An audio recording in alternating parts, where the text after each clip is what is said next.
نحمده ونصلي على رسوله الكريم اما بعد فاعوذ بالله من الشيطان الرجيم بسم الله الرحمن الرحيم رب اشرح لي صدري ويسر لي امري واحلل عقدة من لساني يفقهوا قولي۔ کل کے لیسن میں سے کون سی ایسی چیز تھی جو گھر جا کر یاد آئی ہو؟ انشاءاللہ یہ کہتے ہیں کہ چھوٹے بہن بھائی ہیں جن پہ عموماً غصہ آتا ہے، اور پہلے بھی کبھی کنٹرول ہوتا کبھی نہیں ہوتا، لیکن کل انہوں نے کانشیسلی اس کی کوشش کی۔ اب دیکھیے کہ بہت سے عمل اچھے ہوتے ہیں جو ہم کر رہے ہوتے ہیں، لیکن ہماری کوئی نیت یا ارادہ اس میں داخل نہیں ہوتا، بس حالات کے تحت کبھی ہمارا جی چاہا تو ہم نے کچھ کر لیا، اور اگر نہیں جی چاہا تو نہیں کیا۔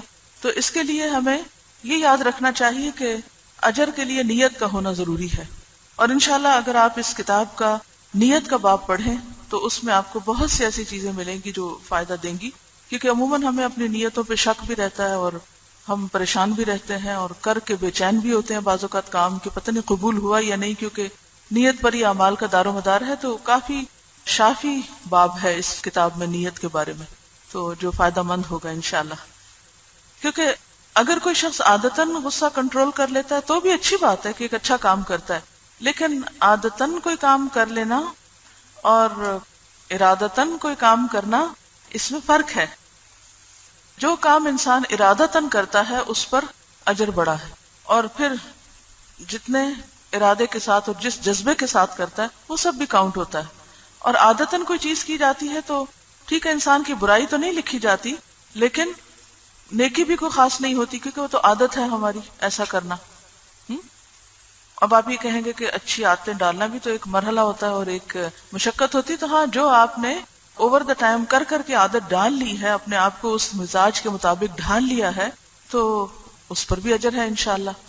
یعنی شروع سے آپ میں وہ چیز نہیں تھی، لیکن آپ نے کوشش کے ساتھ اپنے اندر وہ پیدا کی، اللہ سے مدد مانگ مانگ کر وہ اپنے اندر لائے، تو انشاءاللہ اس کوشش اور اس کا بھی اجر ہے، کیونکہ آپ نے شروع میں کانشیسلی وہ چیز اپنے اندر پیدا کی ہے۔ ٹھیک ہے نا؟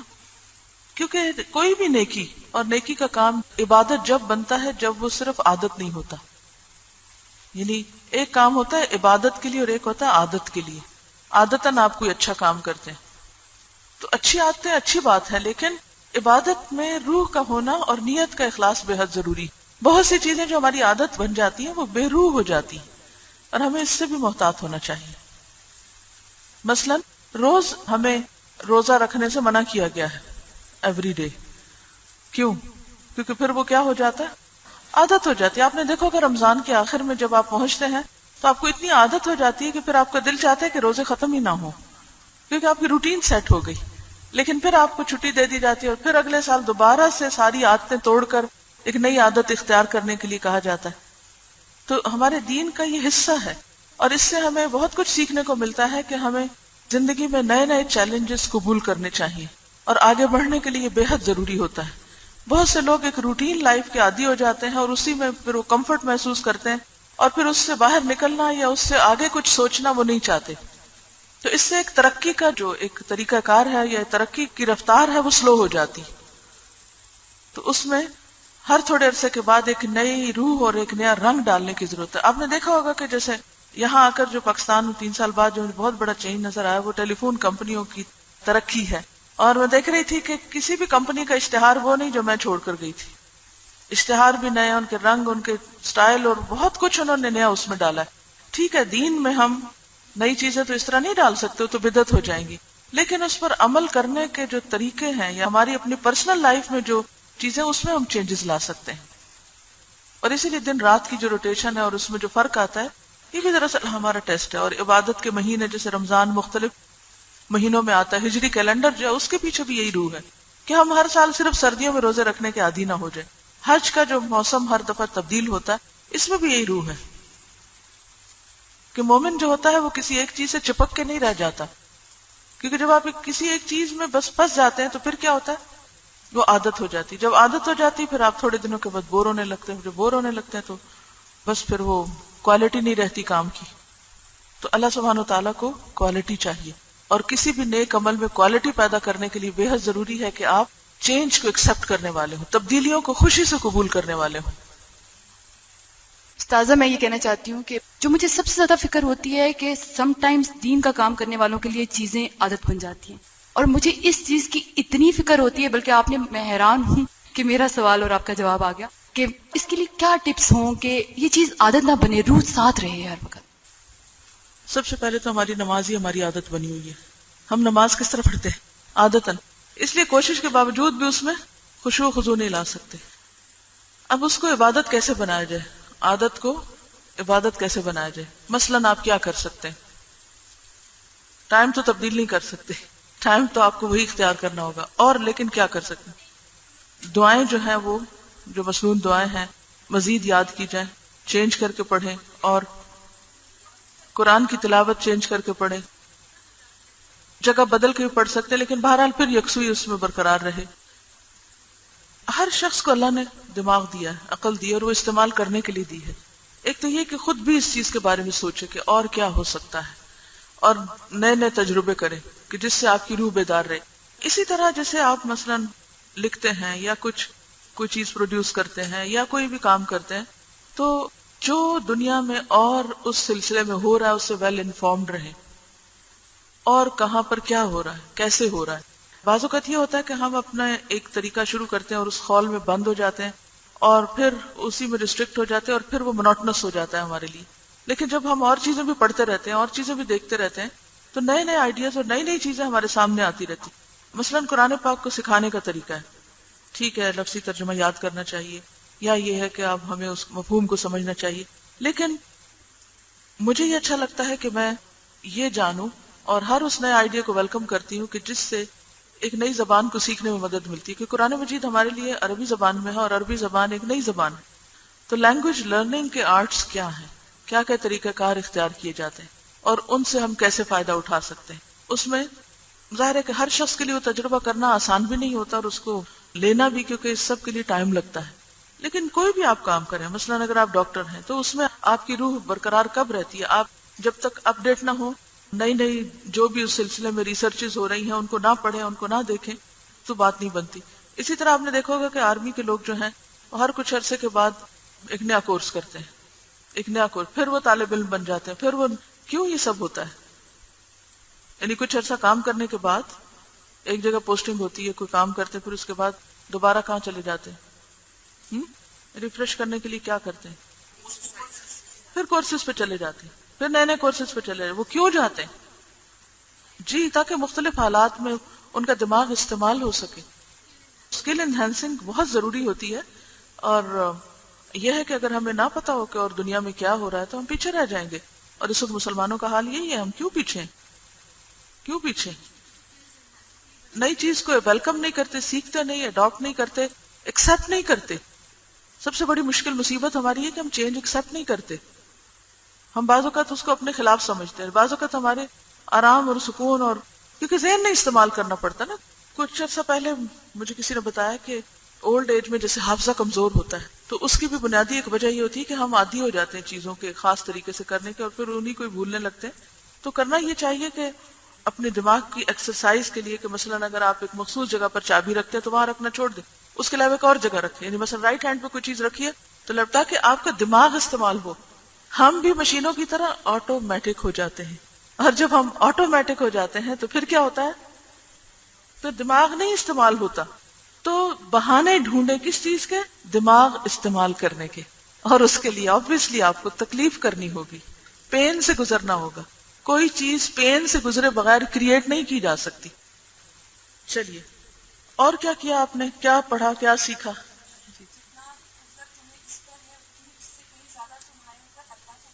جی ہاں، آپ سوچئے کہ کس کس پر آپ کو قدرت حاصل ہے. اگرچہ خواتین کا دائرہ لمیٹڈ ہے، وہ معصوموں پر ہی قدرت حاصل ہے اور انہی پہ ہی سب کچھ نکلتا ہے، لیکن پھر بھی آپ دیکھیے کہ گھر میں ملازمین ہیں یا کوئی بھی، یا کوئی شخص آپ کا محتاج ہے یا آپ سے ضرورت مند ہے، کہاں کہاں آپ کی قدرت ہے، یعنی کہاں آپ کی اتھارٹی ہے، اور آپ اس اتھارٹی کو استعمال کیسے کرتے ہیں، کیونکہ آپ صحیح طور پر وہیں کھلتے ہیں. جہاں آپ کو قدرت حاصل نہیں وہاں تو آپ مسکین مجبور ہیں، وہاں تو آپ کینہ بغض تو پال سکتے ہیں، لیکن آپ کی اصلیت سامنے نہیں آتی. اصلیت جہاں سامنے آتی ہے وہاں با اخلاق بننا اصل میں با اخلاق ہونا ہے. اور خصوصاً بچے جن سے روز کا واسطہ رہتا ہے. جی. میرے بچے ٹین ایجرز ہیں، آپس میں لڑائی جھگڑا اور میرے ساتھ بحث ہوتی ہے تو پھر مجھے بھی غصہ آ جاتا ہے. تو کل جب آپ یہ پڑھا رہی تھیں تو ایسا لگ رہا تھا کہ میرے لیے پڑھا رہی ہیں، تو میں نے سوچا کہ جا کے میں بچوں کو یہ سکھاؤں گی، پڑھاؤں گی. لیکن پھر میں نے سوچا کہ پہلے میں اپنے آپ کو کنٹرول کروں، کہ پہلے خود نمونہ بن کے دکھاؤں، تب اس کے بعد ہی، کیونکہ اگر میں بچوں کو سکھاؤں گی اور خود غصہ کروں گی تو فائدہ نہیں ہوگا. نرمی کے حوالے سے کچھ دنوں سے ایک مسئلہ ہمارے گھر میں چل رہا تھا جس کی وجہ سے بہت ٹینشن تھی، اور میں سختی سے اپنے موقف پہ اس لیے ڈٹی ہوئی تھی کہ میں حق پہ ہوں. اور کل کا سارا لیکچر مجھے یہ لگ رہا تھا کہ بس مجھے ہی بہت کچھ سکھانے اور سمجھانے آیا. گھر جا کے دوبارہ جائزہ لیا تمام مسئلے کا تو لگا کہ سختی میری طرف سے بہت زیادہ ہے، چاہے حق پہ بھی ہوں. اور میں نے تو وہی چیز سوچتے ہوئے کہ نرمی کرنے والوں کو اللہ تعالیٰ ان کے ساتھ نرمی کا معاملہ کرتے ہیں، میں نے اپنی طرف سے معاملہ چھوڑ دیا اور معاملہ سالو ہو گیا الحمدللہ. بعض اوقات ایسا ہوتا ہے کہ کسی بھی مسئلے کو جو چھوٹا سا ہوتا ہے ہم انا کا مسئلہ بنا لیتے ہیں، اور پھر جو متعلقہ شخص ہوتا ہے اسے کمیونیکیٹ نہیں کرتے، اور دونوں طرف سے کھچاؤ رہتا ہے، اور ایک بے وجہ ان سین بیریئر کریٹ ہو جاتا ہے، اور نتیجہ اس کا کیا ہوتا ہے؟ حل کچھ بھی نہیں ہوتا. اس کو توڑنا دنیا کا مشکل ترین کام ہے. دیوار برلن کو توڑنا آسان تھا، لیکن ان سین بیریئر توڑنا زیادہ مشکل کام ہوتا ہے. اصل بہادر وہ ہے جو ان سین بیریئرز کو توڑ دے، سارے کمپلیکس سے باہر نکل کے جس سے مسئلہ ہے، معاملہ ہے، اسے جا کے سیدھی بات کر لے. آپ دیکھیے گا کہ آپ کا نفس آپ کو روکے گا ضرور، ایگو آڑے آئے گی، لیکن ایک دفعہ ذرا اس کو آپ ختم کر کے آگے بڑھیں تو صحیح. آپ دیکھیں گے کوئی بات تھی نہیں، لیکن ہمارا ٹیسٹ یہی ہے، اور اس میں بہت کم لوگ کامیاب ہوتے ہیں. آگے پڑھتے ہیں، دیکھتے ہیں کیا کہتے ہیں، اور تاکہ ہم کچھ اور زیادہ بہتر سیکھ سکیں. یہ باتیں تو ہوتی رہیں. صفحہ نمبر 294 294 فرسٹ پیراگراف سے شروع کر لیتے ہیں. معلوم ہونا چاہیے کہ لوگوں میں اکثر حسد انہی اسباب سے ہوتا ہے جن کا ہم نے ذکر کیا ہے، اور یہ عموماً ہمسر اور برابر کے لوگوں میں ہوتا ہے.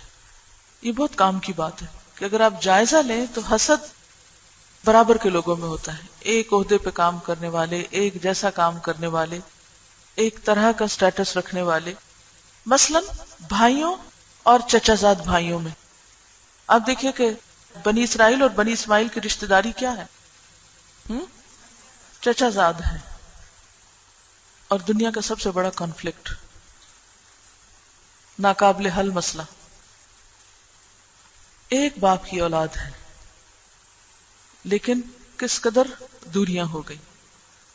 اسباب اور وجوہات بہت سے ہیں، لیکن آغاز کہاں سے ہوا تھا کہ نبوت ہماری نسل میں کیوں نہیں آئی؟ یہ بنیادی فرق ہوا. اور پھر اس سے آگے جب ایک اختلاف شروع ہوا تو پھر لائنز اتنی دور ہو گئی کہ قریب آنے کا کوئی چانس ہی نہیں رہا، کیونکہ حسد کا سبب مختلف اغراض کا ایسے مقاصد پر توارد ہے جن میں باہمی ٹکراؤ ہو.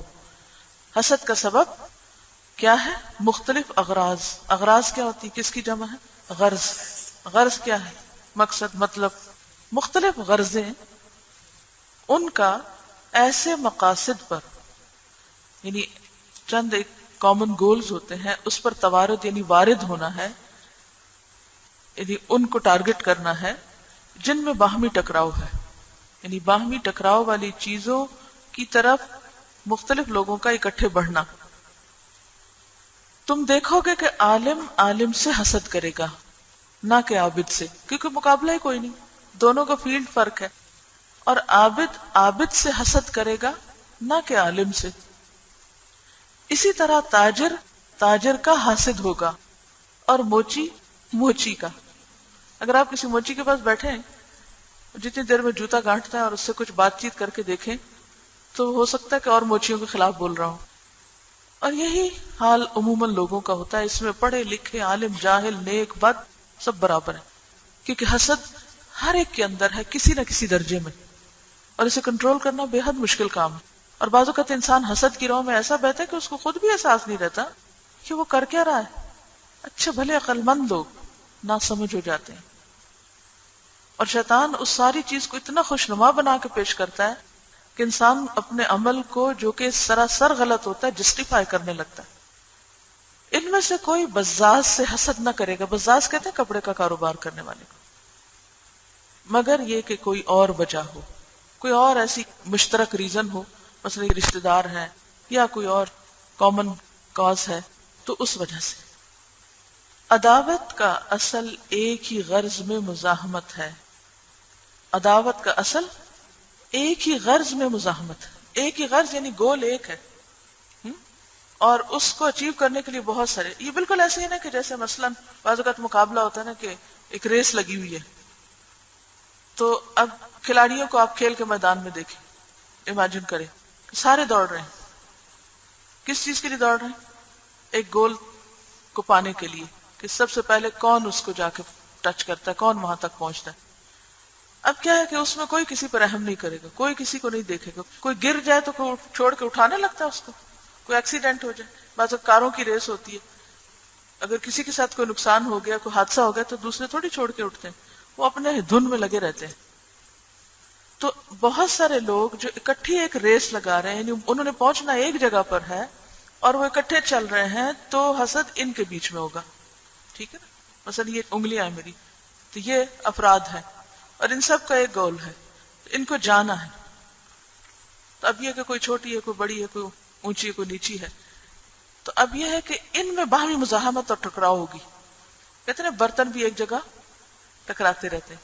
اسی طرح مل جل کر کام کرنے والے, ان کثیرا من الخلطاء لیبغی بعضهم بعضا, بہت سے مل جل کے کام کرنے والے ایک دوسرے پہ زیادتیاں کرتے رہتے ہیں, اور ان میں مزاحمت اور کشمکش اور کھینچا تانی اور عداوت, یہ سب ہوتا رہتا ہے.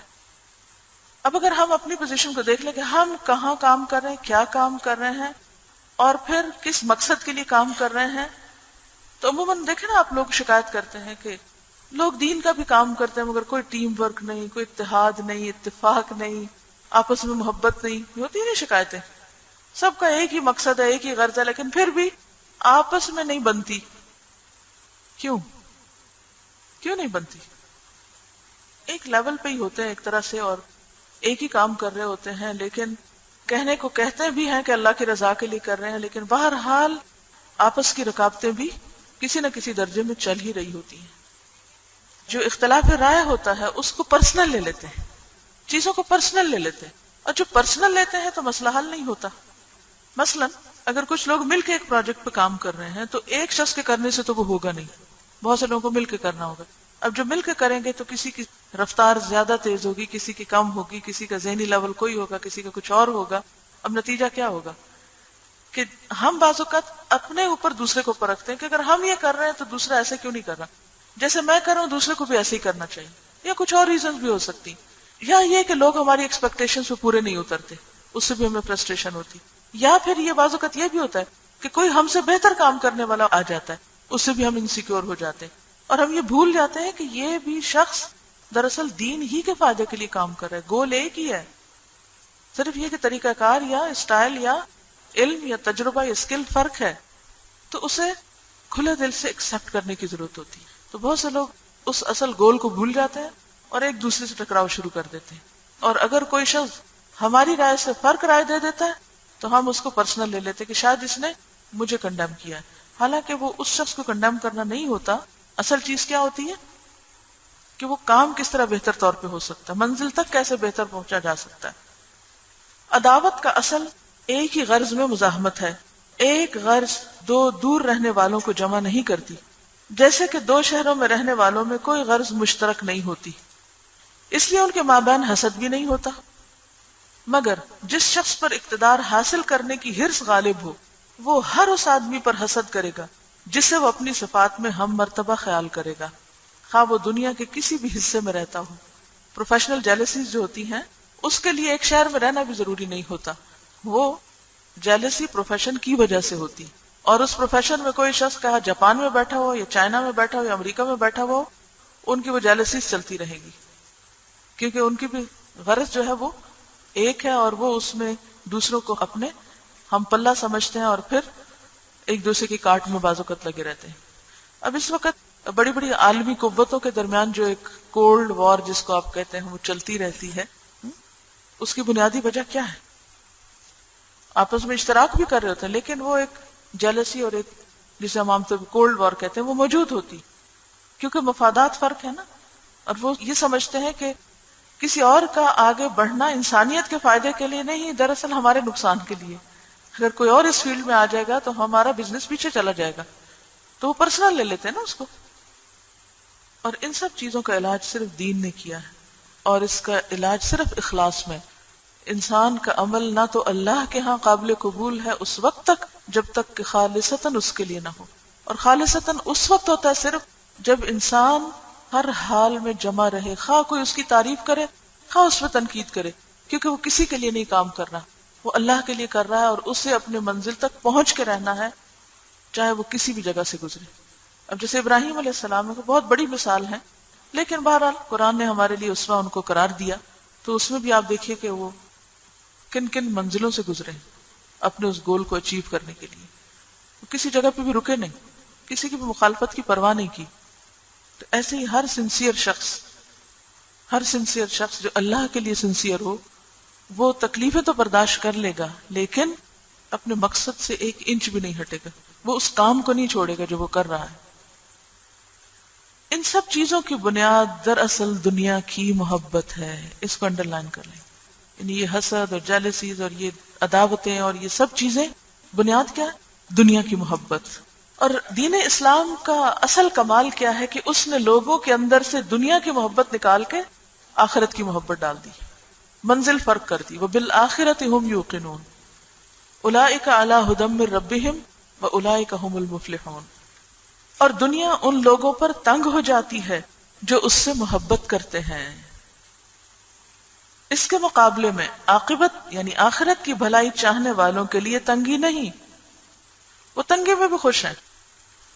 آپ کو یاد ہوگا، آپ نے پڑھا ہوگا کہ امام احمد بن حنبل کے بارے میں کہ جب وہ پریزن میں تھے، وہ کہتے ہیں کہ اگر ان بادشاہوں کو پتہ چل جائے کہ جیل خانے میں رہ کر ہمارے دلوں میں کیسی خوشی ہے اور سکون کا کیسا خزانہ ہے، تو یہ تلواریں لے کر ہم سے لڑنے کے لیے آ جائے اس خزانے کو نکالنے کے لیے.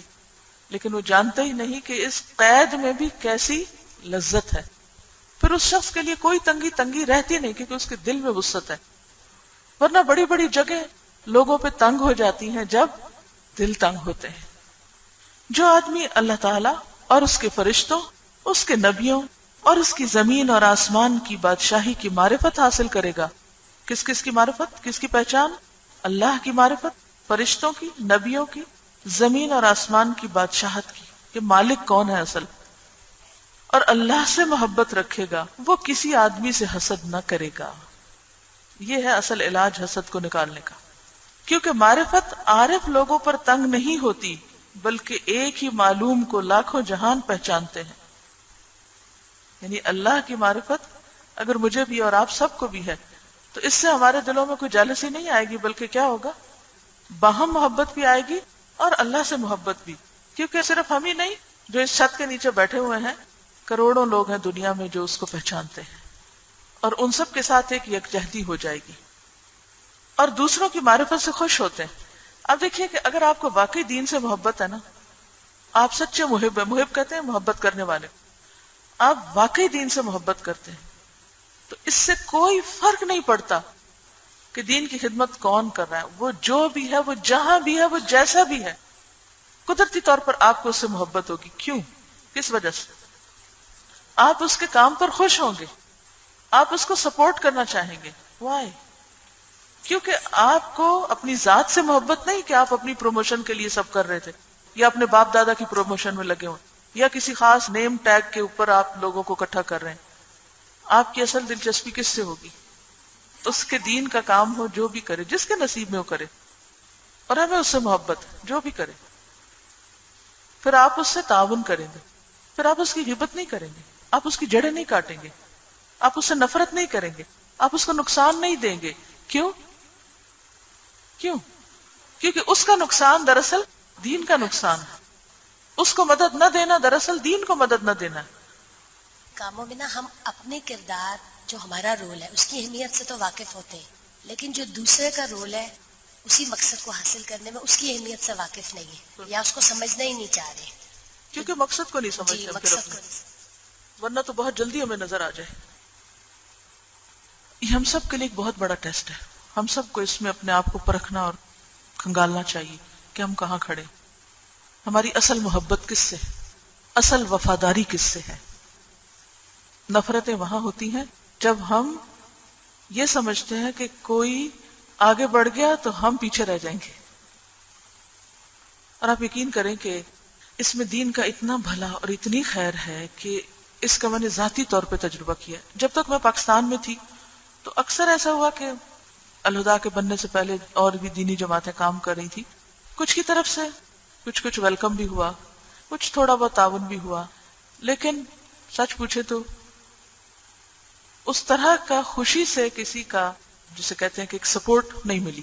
اس کے برعکس جب میں کینیڈا میں گئی ہوں اور وہاں جا کر کچھ اور لوگوں کو میں نے دیکھا کام کرتے ہوئے اور ان کی طرف تعاون کا ہاتھ بڑھایا، اور الحمدللہ تعاون کیا بھی ان کے ساتھ اور تعاون ملا بھی، اور اس کو اتنا زیادہ انجوائے کیا. ابھی مثلا المغرب انسٹیٹیوٹ ہے، وہاں پر ان کے کورسز ہو رہے ہیں. میں جب پہنچی تو مجھے پتا چلا کہ یہ لوگ کام کر رہے ہیں. جب میں نے دیکھا ان کے کام کو تھوڑا جانا، اتنا اچھا لگا، اور میں نے ان کو آفر کیا کہ جس طرح کی چاہیں آپ، ہم آپ کو مدد دے سکتے ہیں. اور ہم جواب میں بھی یہ چاہیں گے کہ دین کے نام پر جب ہمیں ضرورت ہو تو آپ ہمیں بھی سپورٹ دیں. اور الحمدللہ وہ اپنی جگہ پہ کام کر رہے ہیں، ہم اپنی جگہ پہ کام کر، ان کی اپنی ایڈمنسٹریشن، ہماری اپنی ایڈمنسٹریشن، ان کا اپنا طریقہ کار، ہمارا اپنا طریقہ کار. لیکن جب جہاں انہیں اسٹوڈنٹس چاہیے ہوتے ہیں وہ اپنے اسٹوڈنٹس کو موٹیویٹ کر کے وہاں بھیجتے ہیں. ہم نے خود ان کے فیس کے چارجز اور ان کی بہت ساری بوجھ اٹھائے اپنے اسٹوڈنٹس کے. اپنا اسکول 2 دن آف کیا اور ان کے ایک سیمینار ہو رہا تھا، اپنے اسٹوڈنٹس کو وہاں بھیجا. آن لائن بھی ان کو کہا کہ آپ اس سبجیکٹ کو ان سے پڑھیں گے، کیونکہ ان کے وہاں جو اسکالر پڑھا رہے تھے وہ بہت زبردست اسکالر تھے، اور ہمارے پاس ایسا کوئی بھی نہیں تھا کہ جو اس طرح کا اس سبجیکٹ کو ہمارے ہاں پڑھا سکتا. اور الحمدللہ یہ سارا کچھ کر کے ہم نے اپنے اسٹوڈنٹس کو بھیجا اور بہت کچھ وہاں سے سیکھ کر آئے. جب واپس آئے تو ان کے اپنے شوق اور جذبے کہیں اور بڑھے ہوئے تھے. وہ 2-3 دن کا 2 ویکینڈ پہ جمعے کے دن شروع ہوتا ہے، اتوار کی رات تک کافی لمبے لمبے سیشن ہوتے ہیں. اور اس کے علاوہ بھی جس قسم کا تعاون اور جو بھی ان کو چاہیے ہوتا ہے، اور الحمدللہ ان کے چونکہ ریسورسز بہت بہتر ہیں ہم سے، اور بہت سے اسکالرس کی ان کے ساتھ ایفیلیشن ہے، اور بہت معتدل قسم کے لوگ ان کے ساتھ ہیں، تو یقین کریں کہ کبھی ایک قطرے برابر بھی دل میں نہیں گیا کہ اچھا یہ تو ان کی پروموشن ہو جائے گی اور شاید ہمارا نام آگے نہیں بڑھے گا یا ہم پیچھے رہ جائیں گے، کبھی بھی نہیں. اسی طرح اور بھی جو اچھے اچھے اسکالرز ہیں یا ان کے لیکچرز ہیں یا اور ان کی چیزیں ہیں، ہم ایک دوسرے کو بتاتے رہتے ہیں کہ اس کو سنو، اس کو پڑھو، اس کو دیکھو. نہ وہ ہمارے خلاف بولتے ہیں نہ ہم ان کے خلاف بولتے ہیں. ہاں مشورے ایک دوسرے کو دیتے رہتے ہیں کہ آپ اس چیز کو ایسے کر لیں، اس کو ایسے کر لیں. جو ہمارے پاس ایکسپیرینس تھا وہ ہم نے شیئر کیا، ہم نے بتایا ان کو، اور جو ہمیں وہاں چیزیں ٹھیک نہیں لگی ان سے کہا ہم نے کہ ایسے اس کو یوں کر لیتے ہیں. اور اسی میں دین کا فائدہ ہے. تو میں کبھی کبھی سوچتی ہوں کہ مجھے اب جانا ہے واپس کچھ عرصے تک، تو مجھے اتنی ٹھنڈک ہوتی ہے کہ شکر ہے کوئی لوگ تو ایسے ہیں کہ جو یہاں کی یوتھ کے لیے اور یہاں کی کمیونٹی کے لیے ایک اچھا کام کر سکتے ہیں. تو اسی طرح عموماً الحمدللہ وہاں تعاون کی فضا ہے. ایک مسجد میں دوسری مسجد کے فنڈ ریزنگ کے لیے بعض اوقات اعلان ہوتا ہے. جب اپنا کورس ہم نے اعلان کیا تو مارکیٹ میں تو نہیں اعلان کر سکتے، ظاہر ہے کہ پہلے درجے پہ تو مسلمانوں کو پڑھنا ہے، تو ہم نے مسجدوں کو ہی اپنا پلیٹ فارم بنایا. اور الحمدللہ ہمارے فلائرز ہر جگہ اکا دکا مسجدوں نے نہیں تقسیم کیے، اور وہ بھی پرانی پیچھے کی جالسیز تھی جن کو یہاں سے تھی، وہ وہاں بھی ہمارے ساتھ جب گئے تو وہی الزامات جو یہاں لگے، بلکہ بہت الٹے طریقے سے کام خراب بھی کیا گیا. لیکن الحمدللہ اس کے باوجود سب کچھ اپنی جگہ سروائیو کرتا رہا. تو میں سوچتی ہوں کہ جب مقصد ایک ہوتا ہے تو پھر جالسیز نہیں ہوتی، بلکہ دوسرے کی کامیابی پر انسان خوش ہوتا ہے، کھلے دل سے تعاون کرتا ہے، اور اس کے نقصان پر تکلیف محسوس ہوتی ہے. اب یہاں پر آپ دیکھیں کہ آگے کیا آتا ہے. جو شخص اللہ کی معرفت رکھے گا اور اس سے محبت رکھے گا وہ کسی آدمی سے حسد نہ کرے گا، کیونکہ معرفت عارف لوگوں پر تنگ نہیں ہوتی، بلکہ ایک ہی معلوم کو لاکھوں جہان پہچانتے ہیں اور دوسروں کی معرفت سے خوش ہوتے ہیں. یہی وجہ ہے کہ علماء حق ایک دوسرے سے حسد نہیں کرتے، ان کا مقصود اللہ تعالیٰ کی معرفت ہے. اور وہ ایک وسیع سمندر ہے جس میں کوئی تنگی نہیں، اور ان کا مقصد اللہ کے نزدیک مرتبہ حاصل کرنا ہے. ان کا مقصد اللہ کے نزدیک مرتبہ حاصل کرنا، دنیا میں اپنا مقام بنانا نہیں.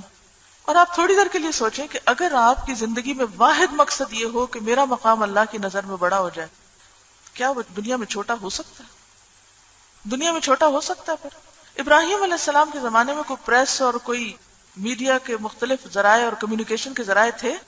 نہیں. ابراہیم علیہ السلام کا نام آج بھی ہمارے دلوں میں احترام اور محبت سے موجود رہتا ہے. کیوں؟ ہم کیوں میں اور آپ سب ان سے محبت کرتے ہیں؟ کیا وجہ ہے؟ انہوں نے تو اپنی تعریفوں کے یا اپنے کام کی نمائش کے کوئی خاص ایسے ذریعے اختیار نہیں کیے تھے. تو جب کعبہ بنایا تھا تو پریشان ہوئے تھے کہ یہاں آئے گا کون اس ویرانے میں؟ تو اللہ تعالیٰ نے کہا بس تم پکارو، آ جائیں گے لوگ، ہر طرف سے آئیں گے. کیا چیز تھی؟ اخلاص. کہ وہ گھر انہوں نے اللہ کے لیے بنایا تھا، اللہ کے لیے. جب آپ اپنے فائدے اور اپنی ذات کے لیے نہیں کوئی چیز بناتے تو پھر لوگوں کے دلوں میں بھی آپ کی محبت اللہ ڈالتا ہے، کیونکہ آپ نے اپنا سارا معاملہ اللہ کے سپرد کر دیا ہے. لیکن جب آپ اپنے آپ کے خود دفاع شروع کر دیتے، خود پروٹیکٹ کرنے لگتے ہیں اور اپنے ذاتی مفاد کے لیے کام کرنے لگتے ہیں تو پھر کیا نقصان ہوتا ہے؟ پھر اللہ تعالیٰ اپنی مدد کا ہاتھ کھینچ لیتے ہیں. جاؤ لو لوگوں سے جن کے لیے کر رہے ہو، انہی سے فائدہ اٹھاؤ، دیکھو کیا دیتے ہیں تم کو. دنیا میں بھی ہوتا ہے اور آخرت میں بھی ہوتا ہے. آخرت میں کیا ہوگا؟ جب اللہ تعالیٰ کے سامنے نام اعمال پیش کیے جاتے ہیں تو مجھے ایسے محسوس ہوتا ہے جیسے وہ حدیث میں نے پڑھی کہ جیسے پاکٹس ہوتی ہیں، ایک ایک عمل کی ایک پاکٹ بن کے جاتی ہے یا پیکٹ بن کے جاتا ہے. تو فرشتے جب لے کے جاتے ہیں تو اللہ تعالیٰ کہتے ہیں، پھینک دیتے ہیں کہ اس کو نکال دو، اس کو نکال دو، یہ میرے لیے نہیں کیا گیا تھا، یہ لوگوں کے لیے کیا گیا، کسی کو oblige کرنے کے لیے، کسی کا فیور لینے کے لیے، کسی کی نظروں میں بڑا بننے کے لیے. وہ دے دیں گے ان کو اجر، اللہ کے پاس ان کا کوئی اجر نہیں. تو ہم سب کو اس معاملے میں بے حد محتاط رہنا ہے. ایسا نہ ہو کہ کام بھی کریں، محنت بھی کریں، نہ دنیا والے راضی ہوں اور نہ وہاں کچھ ملے. ماں باپ نہیں کچھ دیں گے، اولاد کچھ نہیں دے گی، بہن بھائی کچھ نہیں دیں گے، لوگ کیا دیں گے جن کا ہم سے کوئی خونی رشتہ بھی نہیں.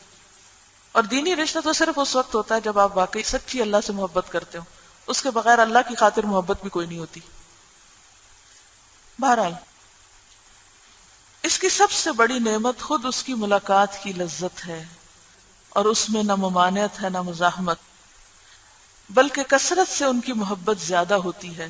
ہاں اگر علماء کا مقصد مال اور جاہ ہو تو وہ حسد کرتے ہیں. وہ کہتے ہیں اس کو فلاں وزارت مل گئی ہے، اس عالم کو تو مجھے کیوں نہیں ملی. وہ اس کے خلاف بولنا شروع کر دیتے. کسی اور کو کوئی اور دنیا میں کوئی کامیابی نصیب ہوئی تو وہ اس کے پیچھے پڑ جاتے ہیں، کیونکہ ان کا مقصد خود وہ مقام حاصل کرنا تھا، اور اگر وہ خود نہیں حاصل کر سکے اور کسی اور نے کر لیا تو وہ اس کو گرانے میں لگ جاتے ہیں. پھر ساری ایفرٹس کس میں ہوتی ہیں؟ دوسرے کو ذلیل کرنے میں. اور ذلیل کوئی نہیں ہوتا مگر وہ جس کو اللہ چاہے، کیونکہ تو عز من تشاء و تذل من تشاء. علم اور مال میں فرق ہے. علم اور مال میں فرق ہے. مال ایک ہاتھ میں اس وقت تک نہیں آتا جب تک کہ دوسرے کے ہاتھ سے نہ جائے. یعنی اگر مثلاً یہ مال ہے، کسی کو نہیں ملے گا جب تک کہ یہ اس کو میں چھوڑوں گی نہیں، ٹھیک ہے نا. مال ایک ہاتھ میں اس وقت تک نہیں آتا جب تک کہ دوسرے کے ہاتھ سے نہ نکلے، لیکن علم عالم کے دل میں ٹھہرا رہتا ہے، اور بغیر اس کے کہ اس کے دل سے نکلے اس کے بتانے سے دوسرے کے سینے میں منتقل ہو جاتا ہے، اور اس کی کوئی انتہا نہیں. یعنی علم جو ہے آپ کے اپنے اندر بھی ہوتا ہے اور دوسرے تک بھی چلا جاتا ہے، جبکہ مال آپ سے چھوٹے گا تو دوسرے کو ملے گا ورنہ نہیں ملے گا. کتنا بڑا فرق ہے. جس آدمی کو اللہ تعالیٰ کے جلال، اس کی عظمت اور اس کے ملک میں غور کرنے کی عادت ہو جائے، یہ اس کے نزدیک تمام نعمتوں سے زیادہ لذیذ ہے. پھر اس کو اور کچھ چاہیے ہی نہیں ہوتا. وہی شعر جو بار بار آپ پڑھتے ہیں، دو عالم سے کرتی ہے بیگانہ دل کو، عجب چیز ہے لذت آشنائی. جب وہ مل جاتا ہے نا، یعنی اللہ کی معرفت ہو جاتی، تو دوسری چیزوں پر دل ٹھہرتا ہی نہیں، کسی چیز میں لطف آتا ہی نہیں، دل لگتا ہی نہیں، کیونکہ آپ کو اتنی قیمتی چیز مل گئی کہ اسی کی خوشی میں منہمک ہیں آپ. اور جس دل میں اللہ نہیں وہ دل ویرانہ ہے، اور جب دل ویرانہ ہوتا ہے تو پھر اس کو بھرنے کے لیے انسان کبھی کسی چیز کو دیکھتا ہے، کبھی کسی کو، اور کہتا ہے شاید یہاں سے مجھے دل کی خوشی مل جائے، یہاں سے مل جائے، کہیں سے بھی نہیں ملتی، اور انسان ٹکریں کھاتا رہتا ہے، حاصل کچھ بھی نہیں ہوتا. لیکن سوال یہ پیدا ہوتا ہے کہ اللہ کی محبت ملے کیسے. اس کے لیے اس کتاب کا آخری حصہ ہے جس میں اللہ کی محبت اور اللہ کا شوق، اور تو اس میں کچھ ان اعمال کا ذکر کیا ہوا ہے کہ جس سے اللہ کی محبت نصیب ہوتی ہے انسان کو. تو انشاءاللہ اپنے وقت نکال کے آپ بعد میں اس کو پڑھیے اور اس کو سمجھیے، تو آپ دیکھیں گے کہ جب آپ ان کاموں کو کرنے لگیں گے تو یقینی طور پر آپ کو اللہ کی محبت نصیب ہوگی. اور جس دن وہ مل گئی نا تو دل اتنا بھر جائے گا، ایسی غنا آ جائے گی کہ پھر لوگوں کے پاس کیا ہے، لوگ کن باتوں سے خوش ہو رہے ہیں، اور کس نے کیا کما لیا، اور کون کہاں پہنچ گیا، یہ باتیں آپ کے لیے بے معنی ہو جائیں گی، بے معنی. خود بخود حسد اور بے چینیاں ختم ہو جائیں گی، کیونکہ آپ کو وہ نہیں چاہیے، آپ کو کوئی اور چاہیے. دو درجے ہوتے ہیں نا، ایک ان لوگوں کا درجہ ہوتا ہے جو یہ بھی چاہتے ہیں، یہ بھی چاہتے ہیں، یہ بھی چاہتے ہیں، ہر وہ چیز چاہتے ہیں جو اللہ نے بنائی. اور ایک وہ ہوتے ہیں جو وہ چیزیں نہیں چاہتے، وہ جو اس کو چاہتے ہیں، وہ کہتے ہیں مجھے تو چاہیے. فرق ہو گیا نا. اور جب وہ ان کو مل جاتا ہے اور اس کے ملنے کی حلاوت اپنے دل میں پاتے ہیں تو باقی چیزیں فیڈ آؤٹ ہونے لگتی ہیں. وہ ضرورت ہوتی ہیں، ٹھیک ہے ضرورت ہے، مل گیا بہت اچھی بات ہے، شکر ہے اس نے دیا، ضرورت پوری ہو گئی. اس سے آگے ان چیزوں سے اٹیچمنٹ نہیں ہوتی. بہت سے غم کیوں ہوتے ہیں؟ کیونکہ ہماری ان چیزوں کے ساتھ اٹیچمنٹ ہوتی ہے. جب ہم سے ڈیٹیچ ہوتی ہے تو پھر ہم تکلیف میں مبتلا ہو جاتے ہیں، پھر ہمارا کسی اور چیز میں دل ہی نہیں لگتا، پھر ہم کچھ کر ہی نہیں پاتے. اس کا یہ مطلب نہیں ہے کہ آپ دنیا سے بیزار یا متنفر یا اس کو ڈسکارڈ کر دیتے ہیں. آپ رہتے ہیں بس دنیا کی چیزوں کو بھی دیکھ کر اس لیے خوش ہوتا ہے کہ یہ اللہ نے بنائی اور اس کی نعمتیں ہیں. ٹھیک ہے نا. آپ اپنی اولاد کو دیکھ کے خوش ہوتے ہیں. یہ نہیں کہا گیا کہ اگر اللہ کی محبت ہے تو اولاد سے آنکھیں بند کر لو اور مہاتما بدھ کی طرح آپ ہر چیز چھوڑ کے نکل رہے. یہ ہمارے دین میں نہیں ہے. لیکن اولاد کو بھی انسان پھر کس نظر سے دیکھتا ہے؟ اللہ کی نعمت کے طور پہ، اور اس پر شکر ادا کرتا ہے اور اس کو واقعی نعمت سمجھتا ہے کہ یہ اس کی طرف سے گفٹ ہے. جب آپ کو کسی کی طرف سے کوئی گفٹ ملتا ہے تو آپ کیوں خوش ہوتے ہیں؟ کہ آپ کو کوئی مال مل گیا اس لیے خوش ہوتے ہیں. گفٹ کی اصل خوشی کیا ہوتی ہے؟ کہ فلاں کی طرف سے مجھے یہ چیز ملی، اس کی وجہ سے اس کی ویلیو اور قدردانی ہوتی ہے. امیجن کریے نا جب آپ کو کوئی چیز ملتی ہے تو آپ کی نظر کس پہ ہوتی ہے؟ کہ اس کے اندر کیا نو کہ فلاں نے مجھے اہمیت دی، اس کا احسان ہے مجھ پر، اس نے مجھے اس قابل سمجھا، ایک تشکر کے اور خوشی کے وہ احسان. تو مومن دنیا کی نعمتوں پر بھی جو اللہ نے اسے دی ہوتی ہیں ان کی ہرس اور لالچ نہیں رکھتا، نہ ملے تو ناراض اور فرسٹریٹڈ نہیں ہوتا، لیکن جب ملتی ہیں تو خوش بھی ہوتا ہے کہ اس کے رب نے اس کے لیے دی، اس کے رب نے اس پر احسان کیا ہے، اور ان کو انجوائے بھی کرتا ہے. ہمیں یہ نہیں کہا گیا کہ تم اللہ نے جو نعمتیں دی ان کو انجوائے نہ کرو، ان کو انجوائے بھی کرتا ہے، لیکن وہ اس کا مطلوب اور مقصود نہیں ہوتی.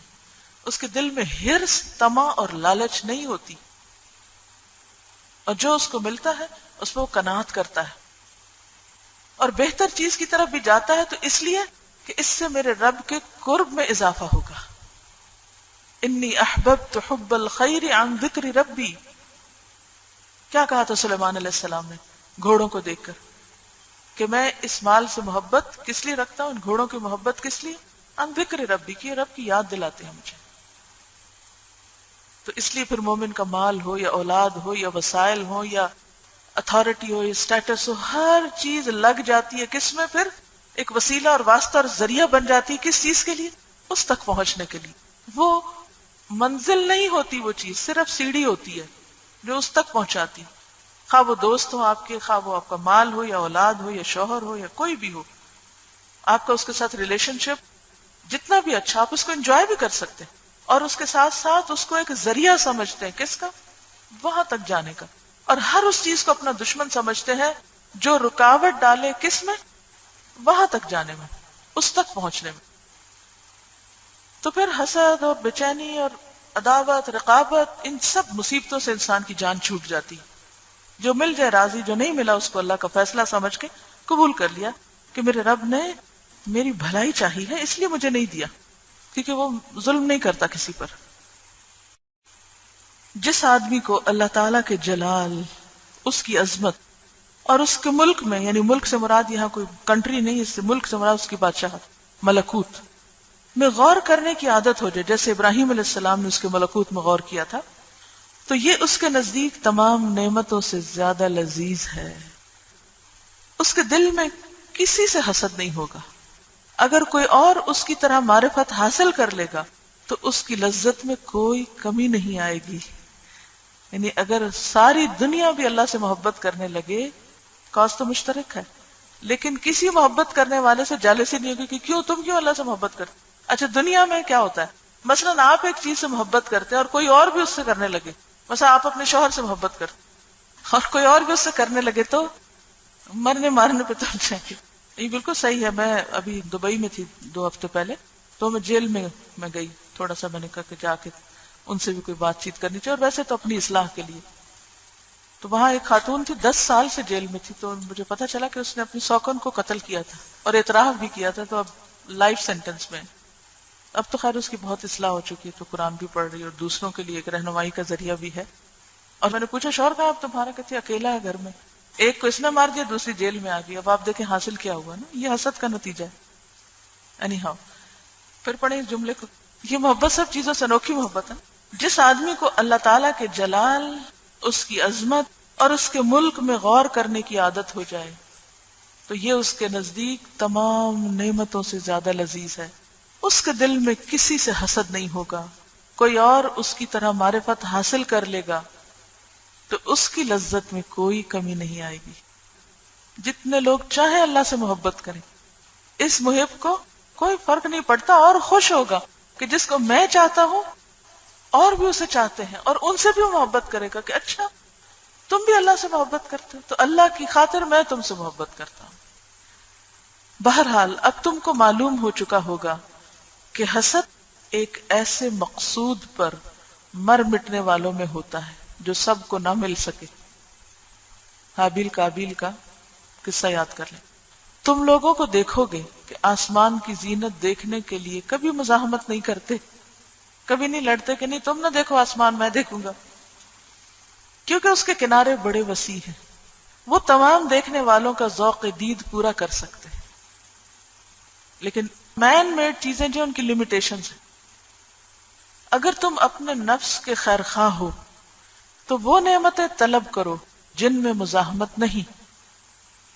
اگر تم اپنے نفس کے خیر خواہ ہو، اپنا بھلا چاہتے ہو، سوچیں اپنے بارے میں اپنا بھلا چاہتی ہوں، تو وہ نعمتیں طلب کریں جن میں مزاحمت نہیں، جو کوئی جھگڑا نہیں، اور ایسی لذتیں حاصل کرو جو مقدر نہ ہو، کبھی خراب نہ ہو. آپ دیکھیں گے کہ دنیا میں جتنی چیزوں سے انسان کو محبت ہوتی ہے نا، اس میں ڈاؤن فال ہوتا ہے. کچھ بھی سوچ لیں، آپ بڑے شوق سے گھر بنواتے ہیں، کچھ عرصے کے بعد آپ کا دل اس سے بھر جاتا ہے، وہ شوق اتر جاتا ہے. آپ کو سیر کر کے جانے کا شوق ہے کسی جگہ پر گھومنے پھرنے کا، اب وہاں پہنچتے ہیں، پھر تھوڑی دیر کے بعد کیا ہوتا ہے، گھر چلو، بہت جلدی شوق اتر جاتا ہے. کسی بھی چیز کے بارے میں سوچ لیں. لیکن اس کے برعکس اللہ سے جب محبت ہوتی ہے انسان کو تو اس کا شوق نہیں ختم ہوتا، اس سے دل نہیں بھرتا. کیوں؟ کیونکہ وہ ان لمیٹڈ ہے اپنی ذات میں، اور باقی سب چیزیں کیا ہیں؟ لمیٹڈ، محدود. وہ لامحدود ہے، یہ محدود ہے. تو جو محدود چیزیں ہوتی ہیں ان کی محبت بھی محدود ہوتی ہے، ایک حد تک ہوتی ہے، اس کے بعد نہیں.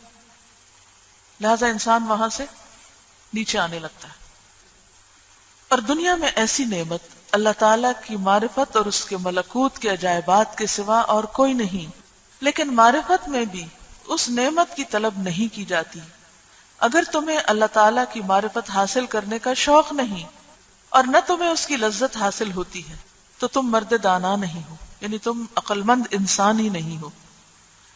یہ حال مردوں کا ہے کیونکہ شوق و ذوق کے بعد ہے، اور جس نے نہ چکھا اس نے نہ پہچانا، اور جس نے نہ پہچانا اسے شوق نہ ہوا، اور جسے شوق نہ ہوگا وہ طلب نہ کرے گا، جو طلب نہ کرے گا وہ پائے گا نہیں، جو پائے گا نہیں وہ محروم ہوگا.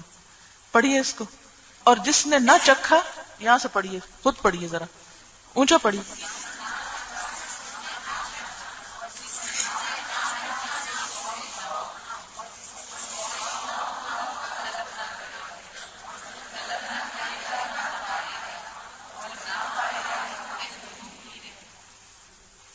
جی کیا سمجھا, کرنا کیا چاہیے؟ اس میں استاذہ میں 2004 کی بات کروں گی, جب میں نے پہلی دفعہ دورہ قرآن میں پہلا سپارہ سنا. اس پہلے سپارے کو چکھنا کہہ سکتے ہیں. جو ہی میں نے چکھا, اس کو چکھنے کے بعد میری اگلی حالت میں بتا نہیں سکتی. برننگ ڈیزائر, شوق, محبت اور بس دعائیں سب بدل گئی کہ اللہ مجھے تو بس تیری ذات چاہیے اور مجھے تیری پہچان چاہیے. الحمدللہ 2005 میں نے قرآن پڑھنا شروع کیا.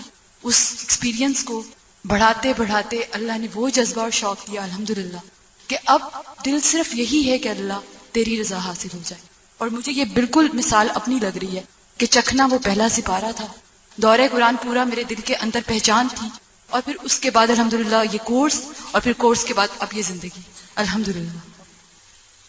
اور پھر یہ بڑھتا چلا جاتا ہے, اس کا کوئی اینڈ نہیں ہوتا. یہ پیاس کبھی نہیں بجھتی. باقی دنیا میں کسی بھی چیز کی پیاس 2 گلاس پانی پیے ختم ہو جاتی ہے, یہ نہیں ختم ہوتی. اس میں انسان اور سے اور آگے سے آگے بڑھتا چلا جاتا ہے.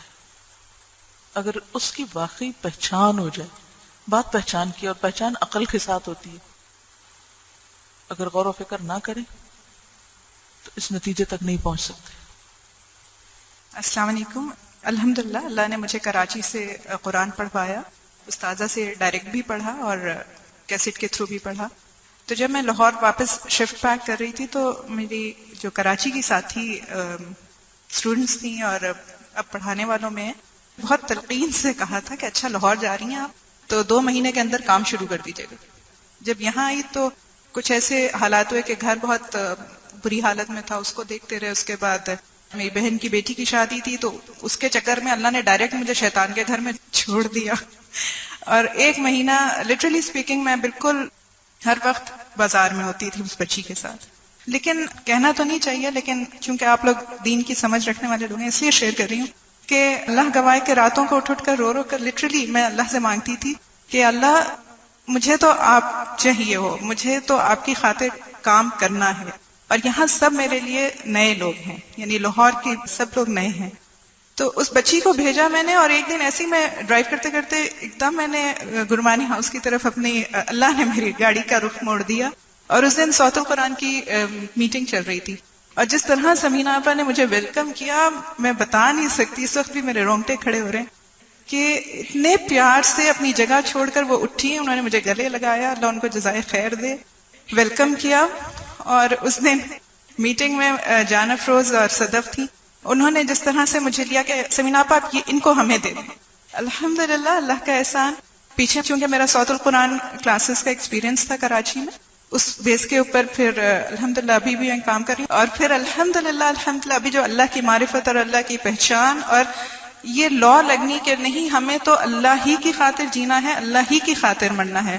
میری ہر نماز, میری ہر قربانی, وہ جو ہے نا اندر ایک شمع جو جلتی ہے, وہ آپ اس کے لیے ماحول بہت ضروری ہے. اگر آپ کو یہ ماحول مسلسل نصیب نہیں ہوگا تو آپ آہستہ آہستہ آہستہ ڈیویٹ ہونے کا بہت زیادہ خطرہ ہے. السلام علیکم. میں نے یہ قرآن کس طرح شروع کیا یہ تو لمبی کہانی ہے, لیکن جب یہ میں پڑھنا شروع کیا تو میری اپنی یہ فیلنگز یہ تھیں کہ شاید کہ مجھے سب آتا ہے, پتہ ہے مجھے قرآن بہت دفعہ پڑھا ہے, بہت دفعہ یہ ہم بہت سارے لوگ یہی سمجھتے ہیں.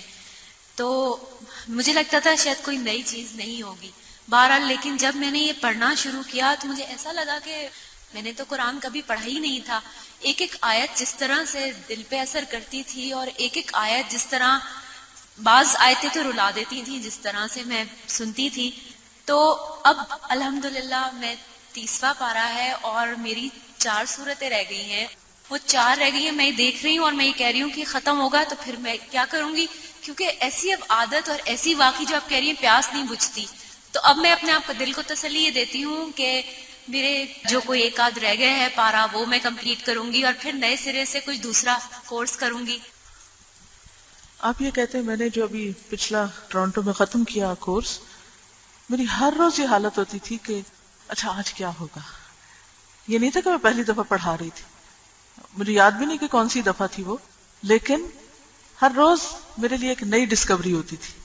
آپ کریے نا 4 صورتیں، تو آخری دن تک جیسے آخری ڈراپ ہوتا نا، اس کو بھی انجوائے کیا کہ اب دیکھیں کہ کیا رہنمائی آتی ہے. اور یہ سفر کبھی ختم نہیں ہوتا، جیسے پیاس ختم نہیں ہوتی، یہ سفر بھی ختم نہیں ہوتا کسی نہ کسی طرح. اور ظاہر ہے کہ اللہ تعالیٰ کی محبت قرآن سے مضبوط تعلق کے بغیر پوری نہیں ہوتی. یعنی میں نہیں سمجھتی کہ کوئی اور راستہ اتنا افیکٹو ہے جتنا قرآن کا راستہ ہے، کہ جس کے ذریعے ہم اللہ سے ہم کلام ہو سکتے، اور وہ براہ راست ہماری رہنمائی کرتا ہے. اور خصوصاً جب عربی ٹیکسٹ سمجھ میں آنے لگتا ہے اور ایک ڈائریکٹ کمیونیکیشن ہوتی ہے تو اس کا لطف اور زیادہ بڑھ جاتا ہے. اور جب خود پڑھ لیں تو پھر اوروں کو ساتھ شریک کر کے اوروں کے ساتھ نیا سفر، اور پھر ان سے مکمل ہو جائے تو اور نیا سفر اور نیا سفر. یہ تو مرتے دم تک جاری رہنا چاہیے. جس نے نہ چکھا اس نے نہ پہچانا، جس نے نہ پہچانا اس سے شوق نہ ہوا، جسے شوق نہ ہوا وہ طلب نہ کرے گا، جو طلب نہ کرے گا نہ پائے گا، اور جو نہ پائے گا وہ محروم ہی رہے گا. اس لیے بہت ضروری ہے کہ جن لوگوں نے چکھ لیا وہ اوروں کو چکھائیں. مجھے یاد ہے کچھ سال پہلے میں جب پنڈی میں پی سی میں ویکلی ہمارا درس ہوتا تھا، تو چونکہ کافی لوگوں کا کراؤڈ ہوتا تو وہاں لوگ اپنے سیمپل لے کے آئے ہوئے ہوتے تھے. تو لپٹن والے فری سیمپل دے رہے ہوتے تھے، اتنا کچھ خرچ کر کے، تو اتنا ہر ہفتے کچھ نہ کچھ وہ فری دے رہے ہوتے تھے. تو میں سوچتی کہ اس کے پیچھے کیا حکمت ہے، کیوں ایسا کرتے ہیں. تو اصل بات یہ کہ وہ چکھاتے ہیں. جب آپ چکھ لیتے ہیں تو پھر کیا ہوتا ہے، پہچان جاتے ہیں ہاں یہ خوشبو ہے، پھر آپ کو شوق لگ جاتا ہے. پھر شوق ہوتا ہے تو پھر آپ خود ہی آرڈر کر دیتے ہیں، طلب ہو جاتی. اور پھر جب آپ آرڈر کرتے ہیں تو آپ کو مل جاتی ہے چیز. اور جس نے چکھا نہیں وہ محروم ہی رہے گا، اس ٹیسٹ کو پا ہی نہیں سکتا. اب بات کرتے ایک چیز چکھی تو پھر آپ کوئی اور چیز چکھتے ہیں کہ اچھا بھلا یہ چائے کا یہ برانڈ جو ہے اس کا کیا ٹیسٹ ہے اور اس کا. اسی طرح ٹورانٹو میں کچھ جگہ سے جو چائنیز مارکیٹس ہیں، تو ہمارے گھر کے چونکہ قریب ہے تو میں عموماً گروسری وہاں سے کرتی ہوں. تو میں جائزہ لیتی ہوں کہ یہ کیا کرتے ہیں. ان کے چھوٹے چھوٹے سٹال سے ہوتے ہیں جن میں وہ فری سیمپل دے رہے ہوتے ہیں، اور اتنی خوشی سے یہ چیزیں کچھ بنا رہے ہوتے ہیں، کوئی تل رہے ہوتے ہیں، کوئی کاٹ رہے ہوتے ہیں، کوئی دے رہے ہوتے ہیں، اور کچھ نہیں منہ سے بولتے. بس جو بھی آتا ہے وہ پہلے 1-2 لوگ کھڑے تھے، اسے دیکھے کوئی اور آ جاتا ہے، تو وہ چھوٹے چھوٹے سرونگ کپ سے رکھے ہوئے ہوتے ہیں ڈسپوزیبل، اسے ڈال ڈال کے دے رہے ہوتے ہیں، اور اتنی خوشی سے. تو سوچتی کتنی کامیاب اسٹریٹجی ہے کہ جو ایک دفعہ چکھے گا، اگر اس کو مزہ آ گیا اس کا، تو ہو نہیں سکتا کہ وہ اس کو خرید کے نہ جائے. تو یہ جو چکھانے والی بات ہے نا، آپ سب اس پہ کمر باندھ لیں کہ بس ہر ایک کو قرآن کا کچھ حصہ چکھانا ہے. اور جو چکھ لے گا نا پھر خود ہی طلب کرے گا اگر اس کو ٹیسٹ آ گئے، اور اگر نہیں آیا تو میں اور آپ کیا کر سکتے ہیں، کیونکہ چکھنے سے بات شروع ہوتی ہے. جو عقل مند ماں ہوتی ہے نا، وہ بچوں کو اپنی غذا کی عادت ڈالنے کے لیے کیا کرتی ہیں، ہر کھانے میں سے کچھ نہ کچھ منہ میں دے دیتی ہیں. کیوں؟